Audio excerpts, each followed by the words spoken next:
Get Out. I watched that movie like everybody else, and this is the review. I've seen other reviews, lots of write ups, and many people have many interpretations, although they do follow along the same line. My reasoning of the movie is it's giving us insight that logic is only the beginning of knowledge, not the end. And that's not my quote, it's Mr. Spock of Star Trek. He said that. And so this is Get Out is a horror thriller by Jason Peele. He wrote it, he directed it. And it leaves you with a chilly, creepy feeling throughout, and then certainly towards the end. If you can imagine the expression on Arnold Schwarzenegger's face, his character, I think he played Dutch in the movie Predator, that vacant look of just, I have nothing left to offer life. That's the look that you see projected towards the end of this movie. That's the level of horror that's experienced. And Jason Peele describes it as the horror of being black in America. And so I think he describes it accurately. And so it's once in a while you see a horror movie that comes to the screen, the silver screen, that really just captures everything that's happening at that time. It takes the film community by storm, and usually there's some kind of social commentary about the movie. And Night of the Living Dead was such a movie. That there was, of course, the horror, which was the A storyline, and then the also the social commentary of race issues in North America, and that was the B storyline. And it was an excellent movie that still stands up to this day, often imitated, never duplicated. And Psycho was such a movie. Halloween, Carrie, I would say even the Blair Witch Project, that it just took the film community by storm for its originality, and then also for the commentary. Paranormal Activity, the first Saw movie, Hostel, even I would say The Purge, movies like that that just really capture the time and take people by surprise and render a lot of insight along with some chills and thrills and horrors. And so, again, I felt that the movie was a commentary that logic is only the beginning of knowledge, not the end. And then there's other ways that people describe it. But that's what I pulled from it. That often people will say, like, well, I'm being logical, and therefore I win the argument. And no, you maybe win maybe 1/8 of the argument. There may be 7 other things that you haven't taken into account. Logic is only the beginning, not the end. And so that's what separates us from machines. And so the people who depend on logic to reason and work through dilemmas and to win arguments, usually they don't really win. They think they do. But there's so much that's not addressed. And that if you depend on that, then what are you good for? We can just use a machine for you. What do we need you for? You bring nothing else to the table that a calculator couldn't bring. And so, what's missing from that is emotional intelligence, intuition, instinct, wisdom, experience, a cultural network, and then common sense. These things are missing from such logical, arguments that people like to have, and that these are often what save lives. That there are people who are not book smart, but they are street smart, or they have the common sense to be able to survive hard times or dilemmas. I've said more than once on this channel that my heroine is Harriet Tubman. I think that she was the ultimate woman, and that she was not considered traditionally smart by some people, but that she actually was smarter than most, and that many people attributed her feats to other people because they could not believe that she was accomplishing all that she had accomplished in her lifetime, and that she deliberately kept all of her smarts low key under the radar so people would not notice her. And so that's the intelligence that she showed. She could read a room. She had intuition. She had instinct. She had wisdom and experience. She definitely had a cultural network that she made use of, and she had common sense. And you know what? She probably used logic, but she did not depend only on logic. If she had, she would not have survived maybe her first trip back into slave territory. She had to be able to rely on her instincts in order to survive, even to know, like, hey, my owner has a crazy look on his face. I think he's going to sell me.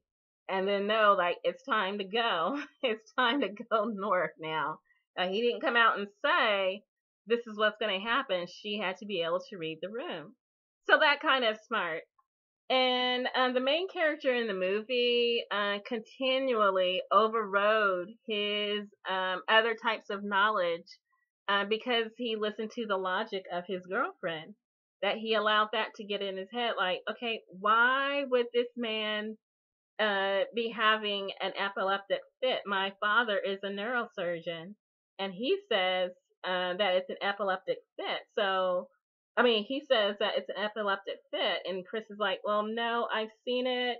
I mean, I'm not a neurosurgeon, but I know someone, and it's like, that's not what it is. And so the girlfriend's like, well, of course that's what it is. And so, you know, that's kind of like Chris not paying attention to his other types of knowledge, but listening to the logic of his girlfriend. And so that was one type of knowledge. And so Chris was having that dilemma of like, okay, what should I listen to?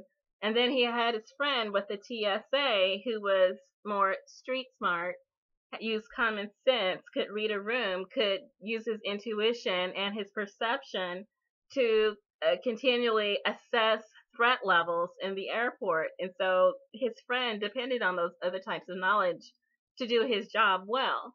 And so he provided Chris with that type of insight. And that was the dilemma. Chris was listening to logic. He was listening to perception and intuition and gut instinct over here. And back and forth it went until Chris had to make a decision like, okay, you know, something needs to happen.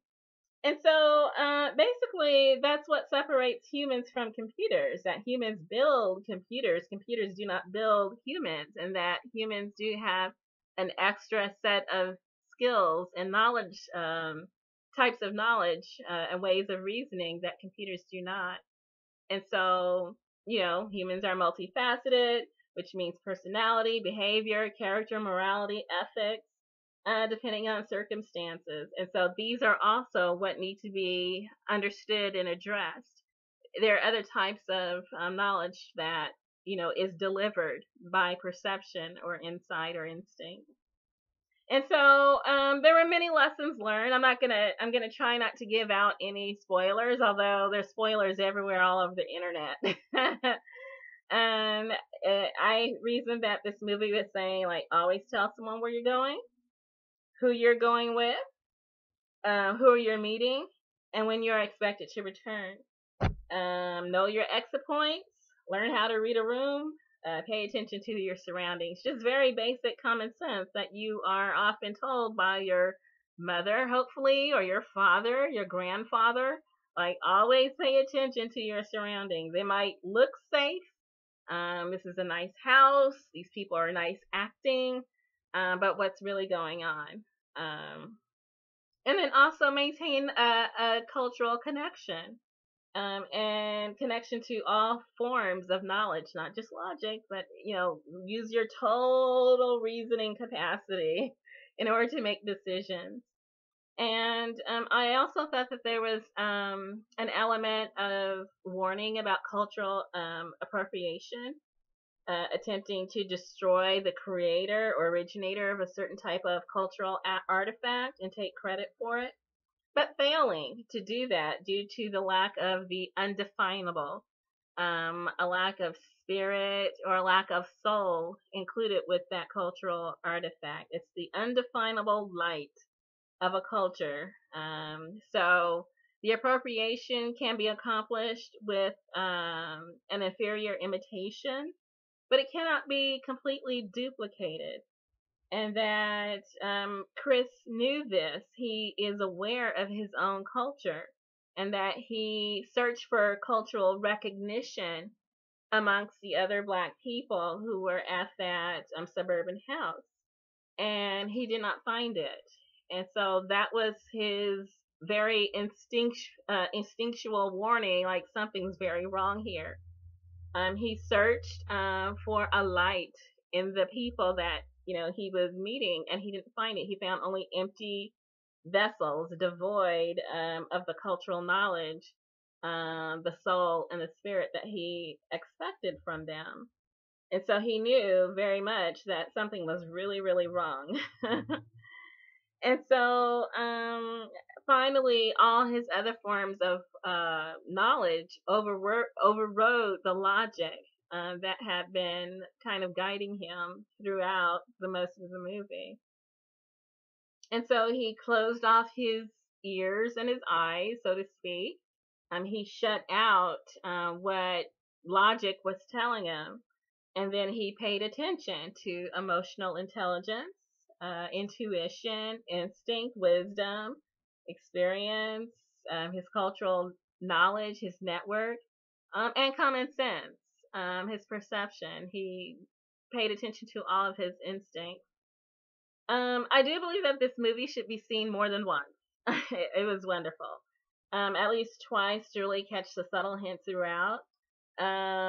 It's a movie that leaves you thinking. It really does. It's one of those kind of like The Sixth Sense, actually, that really just kind of gets in your head and makes you think, which makes it a great movie. I think Jason Field did a great job. I would recommend it. Good luck.